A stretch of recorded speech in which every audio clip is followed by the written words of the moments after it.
Episode 43, Keadaan Lindsay, Hika. Liris suara tangis seorang wanita di dalam sebuah kamar, meratapi nasibnya yang kini sudah menjadi seorang yang begitu menyedihkan. Bahkan sudah tidak pantas dia disebut sebagai orang baik. Dia adalah Lindsay. Akibat kelakuannya yang menyebabkan meninggalnya seseorang, bukan orang yang diinginkan, tapi seorang pria yang disukainya. Mengakibatkan dirinya menjadi dibenci dan dimusuhi oleh keluarga, teman bahkan semua orang. Bahkan dia juga sudah diperkosa oleh Kenzo, pria yang dia anggap sebagai pelindung, ternyata malah membuat dirinya semakin terpuruk dan tersiksa. Kenapa nasibku jadi seperti ini? Tangis Lindsay di balik selimut yang menutupi tubuh polosnya itu. Maafkan aku Stuart, ampuni aku Kevin. Mira, aku tahu kesalahanku tidak bisa untuk dimaafkan. Lindsay membuka selimut itu. Dia berdiri dan berjalan memunguti pakaiannya satu persatu, kemudian memakainya. Wanita itu berjalan menuju kamar mandi yang ada di dalam kamar itu. Kemudian Lindsay menghidupkan air untuk mengisi bathtub. Dengan mata yang sembab, karena menangis meratapi nasibnya yang tidak pernah berpihak padanya itu, Lindsay masuk ke dalam bathtub, merendamkan tubuhnya ke dalam air yang masih belum terisi penuh. Lebih baik aku mati menyusulmu, Stuart. Aku tidak sanggup untuk hidup dalam penyesalan yang akan selalu mencekikku seperti ini, ucap Lindsay pada dirinya sendiri.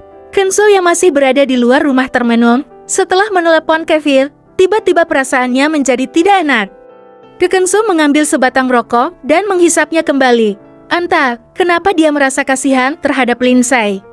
Wanita yang telah dinodainya dengan paksa itu melampiaskan seluruh amarah atas nama Mira. Tidak seharusnya dia melakukan tindakan itu, bukan? Lindsay tidak pernah menyakitinya, bahkan wanita yang telah menjadi buronan itu memohon perlindungan dengannya. Tapi apa yang telah dia lakukan? Kenzo menatap langit yang tidak nampak bintang di atas sana. Tiba-tiba pikirannya tertuju pada wanita yang telah disakiti fisik dan mentalnya itu. Lindsay, apa aku terlalu keterlaluan terhadapmu? Gumam Kenzo. Kemudian pria itu melangkah masuk ke dalam rumahnya. Hatinya terketuk untuk melihat keadaan wanita itu. Perlahan Kenzo membuka pintu kamar yang ditempati Lindsay, ingin melihat apakah Lindsay sudah tertidur atau belum. Tetapi pada saat dia sudah membuka dan matanya tertuju pada ranjang yang menjadi saksi atas kebrutalannya, Kenzo tidak mendapati Lindsay di sana. Kemana wanita itu? Gumam Kenzo. Kemudian pria itu masuk dan melihat sekeliling. Lindsay tidak ada. Dia duduk di sofa dan menunggu keluarnya Lindsay dari dalam kamar mandi, karena dia sangat yakin wanita itu di dalam sana. Setelah menunggu beberapa menit, pintu kamar mandi tak kunjung terbuka. Mata Kenzo selalu tertuju pada pintu itu. Apa yang dia lakukan di dalam sana? Kenapa lama sekali tidak keluar-keluar? Ucap Kenzo, karena perasaannya yang tiba-tiba menjadi tidak enak. Pria itu kemudian berdiri dan berjalan mendekat ke pintu. Tok tok tok. Lindes, apa kamu sedang mandi? Kenapa lama sekali? Seru Kenzo sambil mengetuk pintu itu. Tidak ada jawaban dari dalam. Karena rasa penasarannya, Kenzo menyentuh handle pintu dan memutarnya.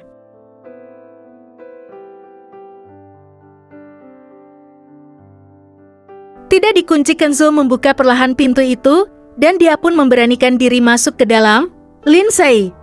Teriak Kenzo ketika melihat wanita itu sudah menenggelamkan dirinya di dalam bathtub. Alangkah terkejutnya Kenzo melihat Lindsay yang mencoba untuk bunuh diri itu. Dengan cepat pria itu mengangkat Lindsay dan membawanya ke sofa. Membaringkan tubuh wanita yang sudah terlihat memucat itu. Lindes, bertahanlah! Kenzo sudah tidak mempedulikan bajunya yang basah. Perlahan dia melakukan pertolongan pertama kepada seseorang yang sudah tenggelam.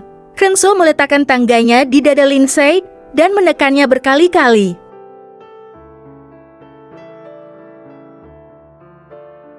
Karena tidak ada pergerakan sama sekali dari wanita itu, kemudian Kenzo melakukan langkah kedua dengan cara memberinya nafas buatan. Kenzo menjepit hidung Lindsay kemudian menempelkan mulutnya ke mulut wanita itu.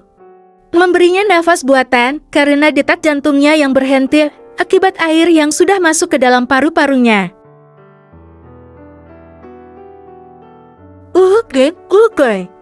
Lindsay mengeluarkan air dari dalam mulutnya. Kenzo yang melihat itu langsung memeluk wanita itu. Apa yang kamu lakukan, Linda? Jangan berbuat nekat seperti ini, maafkan aku. Ucap Kenzo menyesal, tapi dia sedikit merasa lega karena Lindsay masih selamat. Tiba-tiba Kenzo merasakan tubuh Lindsay yang melemah. Lindes, sadarlah, seru Kenzo. Karena melihat keadaan wanita yang hampir sekarat itu pingsan, Kenzo segera melarikan Lindsay ke rumah sakit. Kumohon bertahanlah. Kevin menatap wajah Mira yang masih terlelap itu. Dia menyibakkan rambut yang menutupi wajah cantik alami istrinya. Dia menyentuh pipi cubi Mira dan mendekatkan wajahnya ke bibir sang istri. Cup, Kevin mencium bibir Mira sekilas.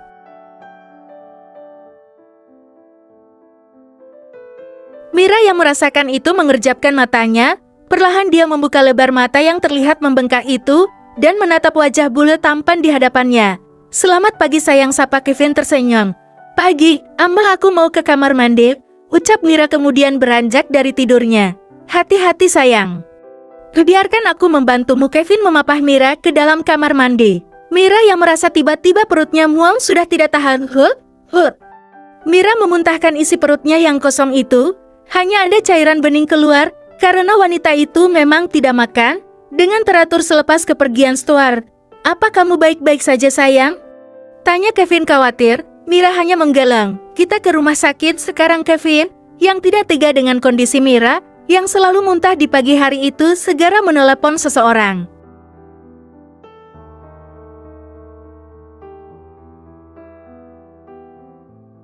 Padahal Mira sudah mengatakan kalau itu adalah hal wajar untuk wanita yang sedang hamil awal trimester pertama, tapi karena Kevin tidak tega dengan keadaan istrinya, dia segera menggendong Mira dan menyuruh beberapa pengawalnya untuk mempersiapkan mobil.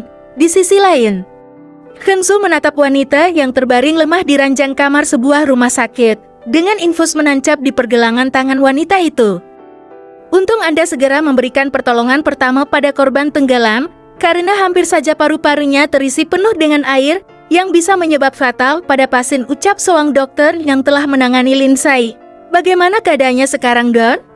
Tanya Kenzo. Istri Anda sudah melewati masa kritisnya, jadi kita tinggal tunggu pemulihannya saja.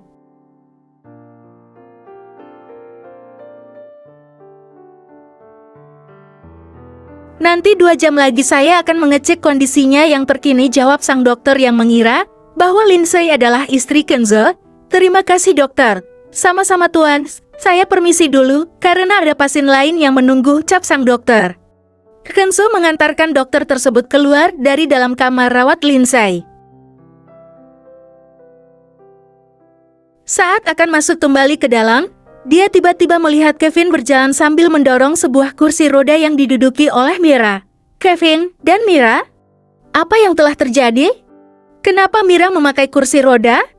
Gumam Kenzo. Pria itu membalikkan badannya ketika Kevin melintas tidak jauh dari tempat Kenzo berdiri. Antar, kenapa saat ini dirinya masih belum siap untuk menyerahkan Lindsay pada Kevin?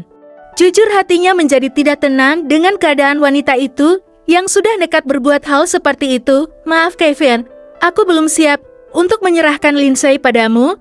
Ingin ku pastikan kesembuhan wanita itu dulu baru aku pikirkan lagi ke depannya, gumam Kenzo menatap punggung Kevin. Bersambung.